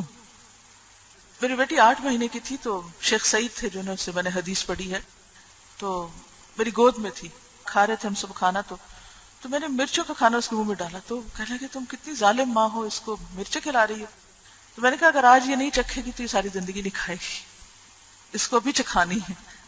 ٹھیک ہے تھوک دے گی، منہ سے نکال دے گی، لیکن اگر ابھی عادت نہیں پڑی تو پھر کیا کرے گی. تو بچپن میں جو آپ بچوں کو بنانا چاہتے ہیں نا، جو آپ ان کو سکھانا چاہتے ہیں، ان کو کڑوا بھی لگے، ان کو مشکل بھی لگے، چکھاتے جائیں چکھاتے جائیں چکھاتے جائیں، اسی چیز کے ایک دن عادی ہو جائیں گے تو پھر نہیں چھوڑیں گے. ہم بچپن کا وقت بچوں کا کس لیے گزار دیتے ہیں؟ کیا معصوم ہے، ہائے یہ ظلم نہ ہو جائے، ہائے یہ مشکل نہ ان کو ہو جائے، اور وہ ایسے بگڑتے ہیں پھر ہاتھ نہیں آتے. اس میں ایک باب اس پر بھی ہے کہ بچوں کو بچپن سے مشقت کا عادی کرنا چاہیے. صحابیات کے ایسے واقعات ملتے جس میں وہ اپنے بچوں کو بے رحم طریقے سے دوڑاتی تھی، مشقتیں کرواتی تھی تاکہ ان کے اندر جان آئے. اچھا بعض اوقات ہم بہت جلدی مایوس ہو جاتے ہیں، ہم کہتے ہیں نہیں لوگ کوئی فائدہ نہیں لوگوں کو بتانے کا، اور کوئی نہیں انٹرسٹ لیتا، کسی کو شوق نہیں ہوتا، لوگ نہیں آتے، لوگ نہیں سنتے، لوگ یہ نہیں کرتے. اس بات کے تو آپ ذمہ داری نہیں ہے، آپ ذمہ دار ہیں چکھانے کے. آپ اپنا کام کریں اور چھوڑیں، پھر جس نے آنا ہوگا وہ خود آ جائے گا. اور میں نے دیکھا ہے کہ کوئی جلدی آ جاتا ہے اور کوئی دیر سے آتا ہے اور کوئی بہت دیر سے آتا ہے لیکن بہت آگے نکل جاتا ہے. کیونکہ ہمیں ججمنٹل نہیں ہونا. ہمیں نہیں پتا کسی کی کیا مجبوری ہے، کوئی کیوں دیر لگا رہا ہے، کس بات کا انتظار ہے.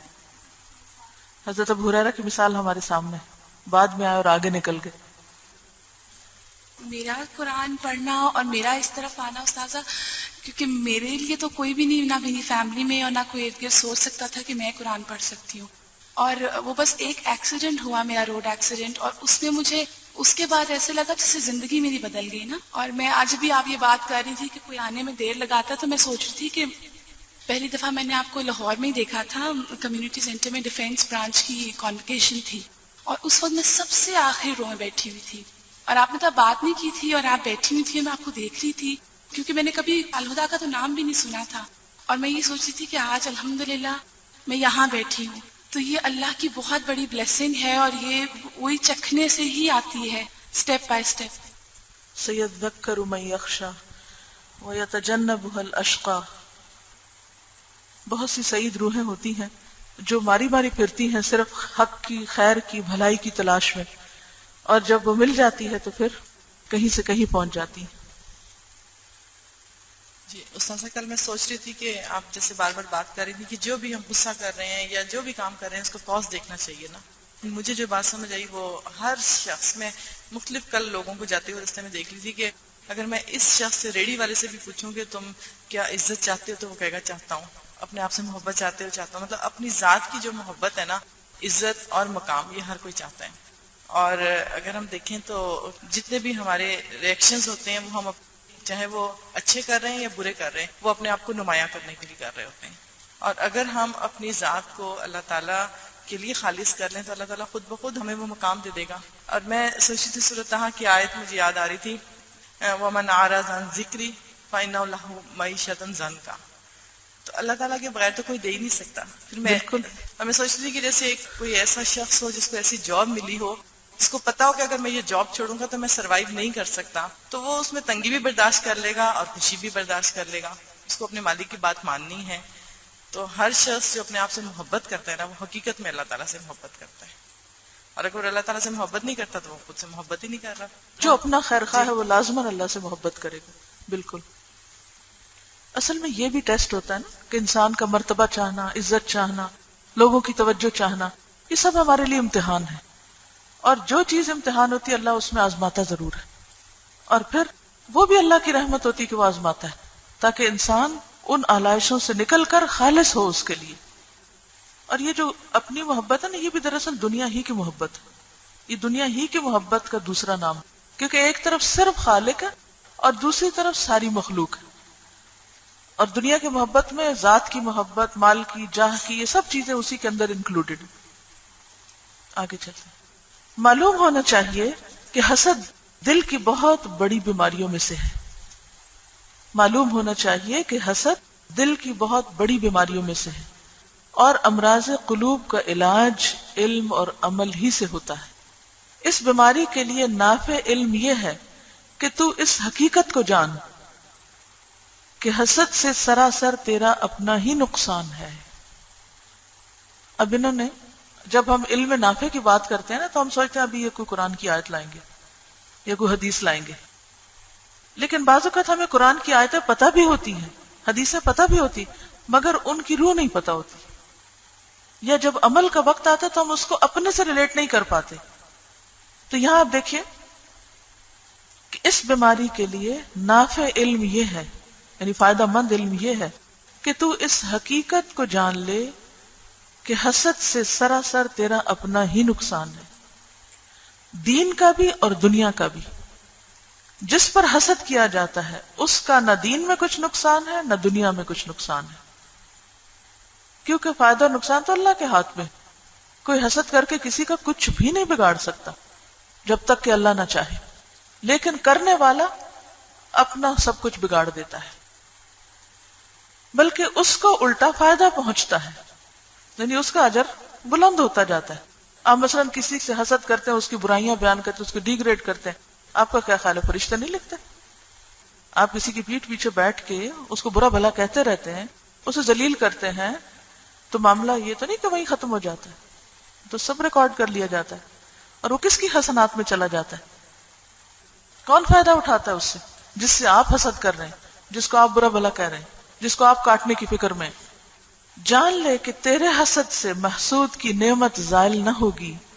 عقل مندی کا تقاضا یہ ہے کہ تو حسد سے بچے، کیونکہ اس میں دل کی تکلیف ہے۔ سب سے پہلے تو آپ خود تکلیف کا شکار ہیں، خود بے چین ہیں، فائدہ کچھ بھی نہیں۔ پھر جب تمہیں آخرت کے عذاب کا علم ہے تو پھر سوچو تمہارا کیا حال ہوگا۔ یہ جو ہم نے کہا ہے کہ محسود کا کوئی نقصان نہیں، نہ دین میں نہ دنیا میں، بلکہ تمہارے حسد سے اس کا فائدہ ہے، دین کا بھی اور دنیا کا بھی۔ اس کی حقیقت یہ ہے کہ جو نعمت اللہ تعالیٰ نے اس کی قسمت میں لکھی ہے، ضروری ہے کہ وہ مدت مقررہ تک اس کے پاس رہے۔ یعنی جس نعمت پہ تم حسد کر رہے ہو، وہ تو جس کو ملی ہے اس کو ملی رہے گی جب تک اللہ چاہے گا۔ ہر ایک کو نعمتوں کی ایک مقررہ مدت دی گئی ہے نا، زندگی ہو یا مال ہو یا کوئی اور خاص چیز ہو، تو ہمارے حسد کرنے اور جلنے سے وہ تو اس سے نہیں جائے گی۔ تمہارے حسد کرنے سے اس کی نعمت ہرگز کم نہ ہوگی، اس کا فائدہ یوں ہوگا کہ تمہارے حسد کی وجہ سے اس کی حیثیت مظلوم کی ہوگی، کیونکہ تم اس کے اوپر ظلم کر رہے ہو اس سے حسد کر کے۔ باقی رہا خود تمہارا معاملہ، تو مخالفت کی اہم غرض دشمن کو غم میں ڈالنا ہوتی ہے۔ مخالفت کی اصل غرض جس سے ہم نفرت کرتے ہیں یا دشمنی رکھتے ہیں، اس کو غمگین کرنا ہوتا ہے، اور جس مرض میں تم مبتلا ہو اس سے خود مبتلا عذاب ہو گئے۔ کسی کو تو کیا غمگین کریں گے، آپ خود ہی غمگین ہو گئے۔ اس سے بڑا نقصان اور کیا ہوگا کہ تمہارا اپنا ہی چین لٹ گیا، اور جس کو تم نقصان دینے کے پیچھے لگے ہوئے ہو وہ چیز اسی کے پاس رہے گی، کوئی نہیں چھین سکتا اس سے، کیونکہ وہ تو اللہ کا فیصلہ ہے نا، اور اللہ کے فیصلہ کو کون بدل سکتا ہے؟ کوئی بھی نہیں۔ لہٰذا فائدہ کس میں ہے کہ انسان ادھر سے توجہ ہٹائے اور کوئی اور مفید کام کرے، اور نعمتیں جو اللہ نے دی ہیں ان کو استعمال کرے۔ ہماری مذکورہ باتوں پر غور کرو گے تو معلوم ہوگا کہ تم اپنے نفس کے دشمن ہو اور حسد تمہارے دشمن کا دوست ہے۔ جملے کو پڑھیے تاکہ سمجھیں، اونچی آواز میں پڑھیے۔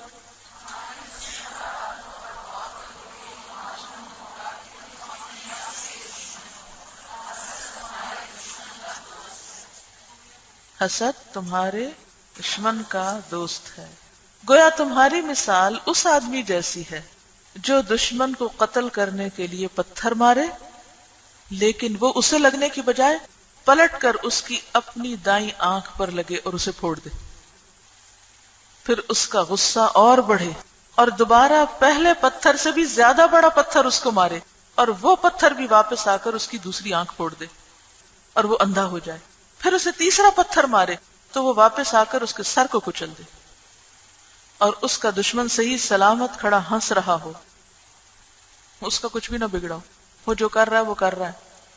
اور حاسد جو ہے وہ ایک کے بعد ایک نقصان کیے چلے جا رہا ہے تاکہ اپنے سارے عمل برباد کر دیتا ہے، صرف دوسرے کے لیے برا سوچ سوچ کر، دوسرے کی بری باتیں کر کر کے، دوسرے کو نقصان پہنچانے کے لیے غیبت اور شکایت اور ہر غلط ہتھ کنڈا اختیار کر کے۔ وہ اپنی جگہ کھڑا، وہ جو کر رہا ہے، اور آپ اپنے عمل ایک کے بعد ایک ضائع کیے جا رہے ہیں۔ ایک آنکھ کا پھوٹنا دوسری کا پھوٹنا، یہ اصل میں کیا ہے؟ اپنی عاقبت برباد کر، اپنے کیے کرائے کو ضائع کر دینا۔ یہ ہے علمی دمائیں۔ جب انسان ان میں غور کرے گا تو اس کے دل سے حسد کی آگ بجھ جائے گی۔ نافع عمل یہ ہے کہ تکلیف اٹھا کر بھی اپنے نفس کی ارذل خواہشات کو کچل ڈالے، تکلیف ہو بھی تب بھی اس کو ختم کرے، کیونکہ ایک دفعہ تکلیف ہوگی نا، اس کے بعد تو چھٹکارا ہوگا۔ لیکن اگر وہ ختم نہیں کیا حسد تو پھر کیا ہوگا؟ مسلسل عذاب۔ جب اسے محسود سے کینہ اور اس کی مذمت کرنے پر آمادہ کرے، یعنی جس سے حسد کر رہے ہیں اس سے کینہ، بغض، نفرت اور اس کی برائیاں کرنے پہ آمادہ کرے نفس ہمارا، تو اپنے نفس کو اس کی مدح اور ثنا کرنے پہ مجبور کرے۔ اس بات پر لازمی عمل کرنا ہے آپ نے۔ کیسے؟ کہ جس کی غیبت کرنے کو دل چاہے اس کی تعریف شروع کر دیں. کریں گے، یہ کریں گے تو ہی حسد نکلے گا، تب علاج ہوگا، ورنہ نہیں. یہ عملی علاج بتا رہے ہیں، اور یہ بڑی ہمت کا کام ہے یا نہیں؟ اسی کے پاس کریں جا کے جس سے آپ نے برائی کی. ہر انسان میں جہاں کچھ برائیاں ہوتی ہیں وہاں کچھ اچھائیاں بھی ہوتی ہیں. اچھائیوں کو زیادہ اجاگر کرے، اس سے کیا ہوگا؟ آپ کو نئے افق نظر آنے لگیں گے، اور برائیاں خود ہی سب سائڈ ہونے گی. وہ چیزیں جو آپ کو تکلیف دیتی ہیں وہ اگنور کرنے لگیں گے، اور دوسری چیزیں جب ہائی لائٹ کریں گے تو اس میں آپ کو زیادہ بہتر ذہنی طور پر ایک ہم آہنگی پیدا ہوگی. اسی لیے یہ بات مجھے بہت اپیل کی ہے کہ صحیح جو علماء حق جو برابر ایک سا کام لے کے ساتھ ساتھ چلتے ہیں تو وہ آپس میں بھی نہیں الجھتے اور اپنا اپنا کام سموتھلی کرتے جاتے ہیں، تو وہ پھر بہت ترقی ہوتی ہے، دین کو ترقی ہوتی ہے، اور بہت بڑی اچیومنٹ انہیں مل جاتی ہے، اور ان کی پوری انرجیز اس میں لگتی ہیں بجائے آپس میں الجھنے کے. تو بہت بڑی کامیابی ہے. اور یہ صرف دنیا کی کامیابی نہیں، اس پر آخرت کی کامیابی کا انحصار ہے. ورنہ ہم دنیا میں غیر ضروری جگہوں پر اپنی انرجی ضائع کر کے جو کر سکتے ہیں وہ نہیں کرتے، تو جب کیا ہی کچھ نہیں تو آخرت میں کامیابی کا ہے کی. کتنا بڑا دھوکہ ہے جس میں اپنے آپ کو مبتلا کیے ہوتے ہیں. جو پہلے بھی ابھی ہم بات پڑھ رہے تھے کہ مقصود جب تک لمیٹڈ ہوگا تب تک حسد باقی رہے گا، بالکل لیکن جب مقصود اوپن ہو جائے گا، کھلا ہو جائے گا اور دور ہم دیکھیں گے تو پھر حسد خود بخود، کیونکہ وہ اچیویبل ہوگا نا، ہر ایک کے لیے اچیویبل ہوگا وہ مقصود. لیکن اگر لمیٹڈ ہے تو ظاہر ہے کہ وہ ہر ایک کے لیے اچیویبل نہیں ہے، سب اسے حاصل نہیں کر سکتے. بالکل. تو جب سب حاصل نہیں کر سکیں گے تو مزاحمت تو باقی رہے گی. اب دیکھیں عربوں کی تاریخ پڑھیں. ابتدا میں وہ کیا کرتے تھے؟ نبی صلی اللہ علیہ وسلم کے جانے سے پہلے ان کے پاس بہت انرجی تھی، طاقت تھی، سب کچھ تھا، بہادر تھے، سخی تھے، بڑے دل کے تھے، بہت کچھ کوالٹیز بھی تھی عربوں میں. کچھ خرابیاں بھی تھی obviously، لیکن کچھ بیسک ہیومن ایتھکس ان کے اندر بہت اسٹرانگ تھی. لیکن کوئی ڈائریکشن نہیں تھی، کوئی لیڈرشپ نہیں تھی، کوئی رہنمائی نہیں تھی. کیا کر رہے تھے؟ ایک دوسرے کو قتل، فساد اور قتل و غارت کا بازار عرب میں گرم کر رکھا تھا.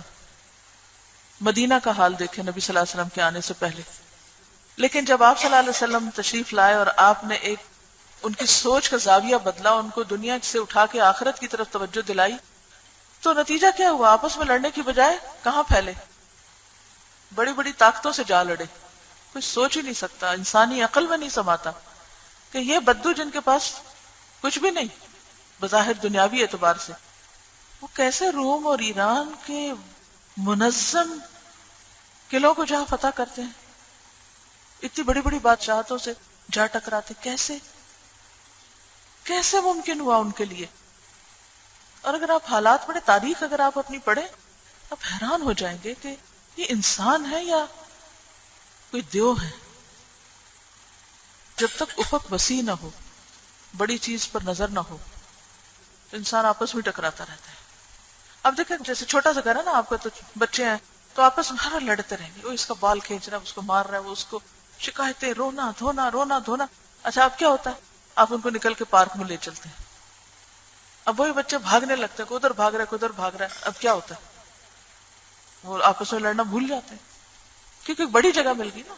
تو یہ تو فزیکل سینس میں ہے نا. اسی طرح جب انسان کے دل دماغ میں وسعت آتی ہے نا، اور وہ بڑے ہو جاتے ہیں اور بڑے مقاصد سامنے آتے ہیں، تو پھر آپس کی لڑائیاں بھول جاتی ہیں. پھر آپ کو ہر اس بندے سے محبت ہوتی ہے جو محنت کر رہا ہوتا ہے، جو سر کپا رہا ہوتا ہے. کہتے ہیں کہ یہ بھی اسی کاز کو پروموٹ کر رہا ہے جس کو میں کرنا چاہتا ہوں، تو مجھے اس کی مدد کرنی چاہیے کیونکہ یہ اسی ڈائریکشن پہ چل رہا ہے. اور اگر بڑا مقصد سامنے نہ ہو، ذات سامنے ہو، سوال ہی پیدا نہیں ہوتا کہ آپ ان جھگڑوں سے کبھی نکل سکیں، یا یہ غم اور رنج آپ کے دلوں سے کبھی نکلے. ہو ہی نہیں سکتا. تو ہم سب کے لیے کامیابی صرف اس صورت میں جب ہماری نظر آخرت پر ہو جائے، اللہ کی رضا پہ ہو جائے، دین کے بڑے فائدے کے لیے ہو جائے. پھر آپ کی توجہ ان پہ ہوگی کہ اتنے ہزاروں لاکھوں لوگ بیٹھے جنہوں نے ابھی چکھا ہی کچھ نہیں، ان تک ابھی میسج گیا ہی نہیں، اور ہم ایک دوسرے کو بیٹھ کے کاٹ رہے ہیں، کیا کما رہے ہیں؟ نافع عمل یہ ہے کہ تکلیف اٹھا کر بھی اپنے نفس کی ارذل خواہشات کو کچل ڈالے. جب اسے محسود سے کینہ اور اس کی مذمت کرنے پر آمادہ کرے تو اپنے نفس کو اس کی مدح اور ثنا کرنے پہ مجبور کرے. یہ عام طور پہ ہوتا ہے نا کہ جب آپ کسی کی نظر میں اپنا مقام بنانا چاہتے ہیں تو عموماً کیا کرتے ہیں، باقی سب کو گراتے رہتے ہیں، اس میں یہ خرابی، اس میں یہ خرابی، اس میں یہ خرابی. لوگوں کی بری باتیں ہی آپ کو صرف نظر آتی ہیں، ان کا کام یا اچھی بات نہیں نظر آتی، آپ اس کو کبھی ذکر بھی نہیں کرتے، اتنا بخل ہوتا ہے. تو اس میں آپ دیکھیں کہ یہ علاج بہت ہی کارآمد علاج ہے کہ دوسروں کی خوبیاں تلاش کر کے ان کا ذکر شروع کریں اور برائیوں کا پٹارا بند کریں، نہ خود جلے نہ دوسروں کو جلائیں. اور اگر اسے تکبر پر ابھارے تو اپنے اوپر تواضع لازم کرے، اور اگر اسے محسود پر انعام کرنے سے روکے تو اپنے نفس پر انعام زیادہ کرنا لازم کر لے. کیا مطلب ہے کہ اگر آپ بھلائی کرنا چاہتے ہیں تو بعض اوقات آپ اپنے محسود کے ساتھ بھلائی نہیں کر سکتے. سب کا بھلا چاہیں گے، سب کو فائدہ پہنچائیں گے، لیکن جس سے آپ جل رہے ہوں گے اس کو کچھ نہیں دینا چاہیں گے. کیوں؟ کیونکہ پھر وہ آپ سے آگے نکل جائے گا، پھر وہ اپنے آپ کو پروو کر لے گا کہ وہ اچھا ہے آپ سے، پھر آپ اس کو سپورٹ نہیں دیتے. تو پھر اس کا حل کیا ہے؟ حل ہے اس کے اپوزٹ میں. آپ دیکھیے کہ اس کتاب میں جتنی بھی بیماریوں کی انہوں نے شناخت کی ہے، پھر اس کا جو علاج بتایا، اس کی بہت بڑی خوبی. اور علاج میں ایک ہی کامن فیکٹر ہے کہ ہر بیماری کا علاج اس کے اپوزٹ میں. یہ ایک اصول ہے، اور اس سے آپ کو بہت سے مسائل کا سولوشن خود نکالنا آ جائے گا. جہاں آپ اٹکیں، جہاں آپ بھٹکیں، کیا کریں؟ اپوزٹ کو آزمائیں. ٹھیک ہے نا؟ علاج بالضد. کیوں کہا گیا ہے جو مجھے نہ دے میں اسے دوں؟ زیادہ مشکل ہوتا ہے نا اس کو دینا. جو مجھ سے کاٹے اس کو جوڑو. جو آپ کو برا بھلا کہے ذرا اس کو عزت دے کے تو دیکھیں ایک دفعہ. بڑا مشکل ہے لیکن بڑا فائدہ مند. 2 لفظ بس یاد رکھیں: علاج بالضد. علاج بالضد، کیونکہ مسئلہ بھی تو ضد ہی ہے نا، تو علاج بھی ضد سے ہی ہوگا، تو تبھی وہ فاصلہ پاٹا جائے گا. اور اس میں اپنے آپ کو منانا پڑتا ہے. اور عام زندگی میں بھی کتنی چیزیں ایسے ہوتے ہیں نا، آپ کو نہیں دل چاہ رہا تھا کہ آپ وہ کام کریں، لیکن اس کے کرنے میں ہی آپ کی صحت اور آپ کی زندگی ہے.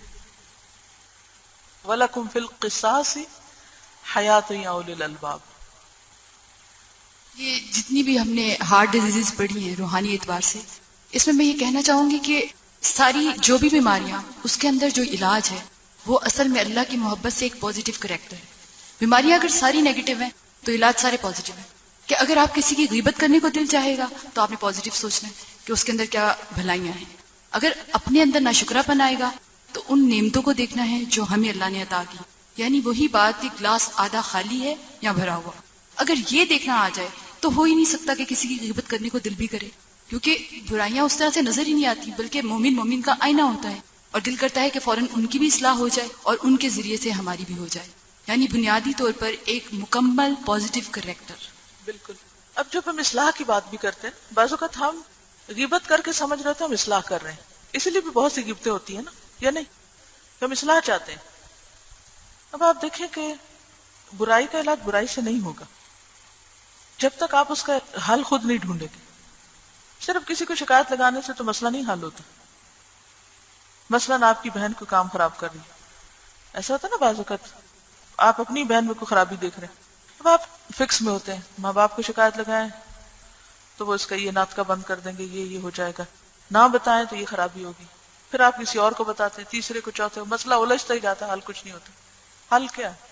اس سے بات کریں جو خرابی کر رہے ہیں، اس سے بات کریں، اس کی خیر خواہی کریں، اس کو پیار سے بھی سمجھائیں، اس کو دھمکی بھی دیں، اس کو نرمی بھی کریں، اس کو سختی بھی کریں، اسی سے کریں تو اس کو پتہ چلے گا کہ وہ غلط کر رہا ہے، اور اسے پتہ ہوگا کہ وہ مجھ پر نظر رکھے ہوئے.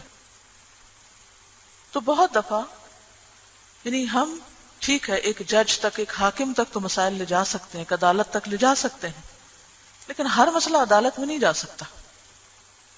کچھ چیزیں ہمیں خود بھی کرنی آنی چاہیے، اور ہم میچور ہوتے ہی اس وقت ہیں جب مسائل کو خود حل کرنے کے قابل ہوتے ہیں. ورنہ زندگی میں انسان ڈیپینڈنٹ ہی رہتا ہے، کبھی اس کے ساتھ ڈالتا ہے، کبھی اس کے ساتھ ڈالتا ہے، کبھی اس کے آگے رونا روتا ہے، کبھی اس کے آگے رونا روتا ہے. تو ہمیں خود بھی اس میں سٹیپ لینے کی ضرورت ہے. اب مسئلہ کیا، ہم خود کیوں نہیں کرتے، کسی پہ کیوں ڈالتے؟ اس کی کیا وجہ ہوتی ہے؟ کیونکہ مشکل پڑتی ہے نا. مثلا یہاں انہوں نے کہا نا جب تکبر ہو تو تواضع کریں. اب اگر ایک شخص آپ کے ساتھ تکبر سے برتاؤ کر رہے ہیں تو علاج اس کا کس میں؟ تواضع میں، کہ آپ اس سے آرام سے بات کریں تو شاید وہ سن ہی لے. موسیٰ علیہ السلام کو کیوں کہا گیا کہ جاؤ متکبر کے سامنے کیا کرو؟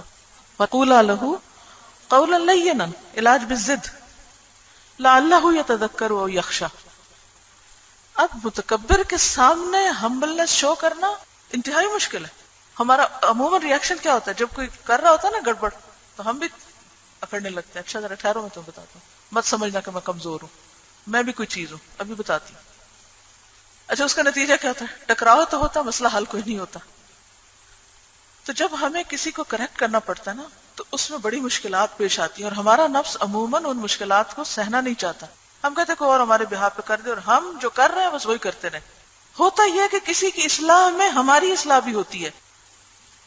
جب ہم کسی کو نصیحت کرنے جاتے ہیں نا، مثلا آپ اپنی بہنی کی مثال لیں، وہ غلط کوئی کام کر رہی ہے، آپ نے اصلاح کریں، تو آپ اسے کہتے ہیں تو وہ فوراً کیا کہے گی آپ کی نصیحت سن کے؟ اس کا فرسٹ ریاکشن کیا ہوگا؟ آپ بھی تو یہ اور یہ اور یہ کرتی ہیں نا۔ تو یہاں آپ کو پھر اپنی غلطیاں ایکسپٹ کرنی پڑیں گی۔ ہاں میں یہ کرتی ہوں، ٹھیک ہے چلو ڈیل کرتے ہیں، میں یہ چھوڑتی ہوں تم یہ چھوڑو، معاملہ حل ہو جائے گا۔ لیکن اگر آپ اس کی باس بن کر اس کو ڈکٹیٹ کرتے ہیں تم میں یہ غلطی، تم یہ چھوڑ دو، تو شاید وہ نہ سنے۔ تو یہ بالکل ایک نیچرل طریقہ ہے۔ وَتَوَاصَوْا بِالْحَقِّ، وَتَوَاصَوْا کون سا باب ہے؟ تفاعل ہے۔